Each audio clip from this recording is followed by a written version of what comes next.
This is the last and the shortest of our 3-video series on periodic trends. Today we're going to talk about electron affinity and electronegativity. Electron affinity is the energy change for the process of adding an electron to the gaseous form of an atom. It's measured in kilojoules per mole. Electron affinity is basically the opposite of ionization.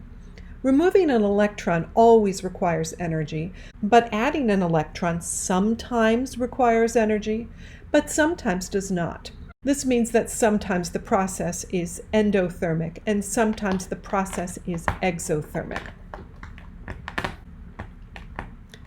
Some atoms have more electron affinity than others. Nonmetals tend to have greater electron affinity than metals do. They have more electrons than metals do, and it's easier for them to form a stable octet.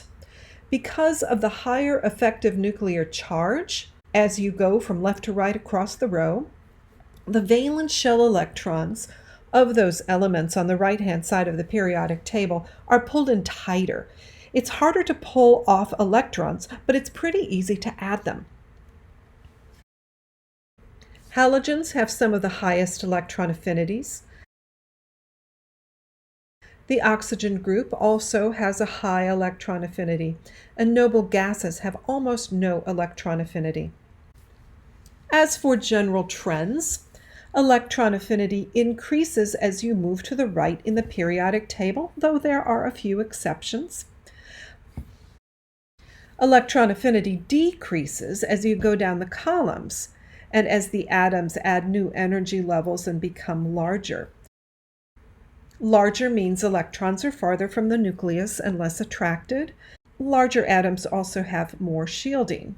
So you should be noticing some similarities with other periodic trends such as atomic radius and ionization energy. Concepts like effective nuclear charge and Coulomb's law all play a very important role in helping to explain these patterns.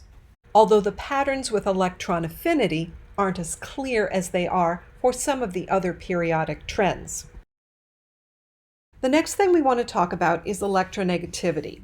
Electronegativity is a measure of the tendency of an atom to attract or hog electrons when it is in a covalent bond. Electronegativity is measured on the Pauling scale. The highest value has been arbitrarily set at 4. 4 is the value of fluorine, which is the most electronegative atom. The lowest value is 0.7, and that's for francium in the lower left of the periodic table. Noble gases don't want electrons, so they don't have electronegativity values. Electronegativity generally increases as one moves across the periodic table from left to right. Electronegativity decreases as you go down a column and as the valence shell gets farther and farther from the nucleus. This table shows how electronegativities generally rise as you go from the lower left to the upper right.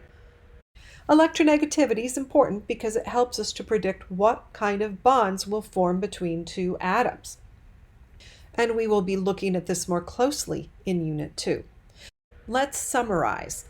Electron affinity is the energy change for the process of adding an electron to the gaseous form of an atom. It is the opposite of ionization.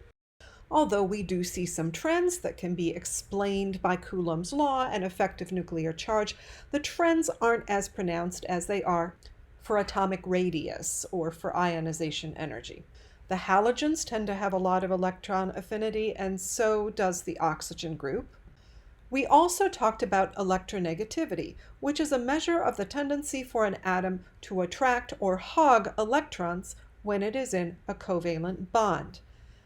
It is measured on the Pauling scale, and fluorine has the highest electronegativity value of 4. Electronegativity will be very important when we start learning about bonds.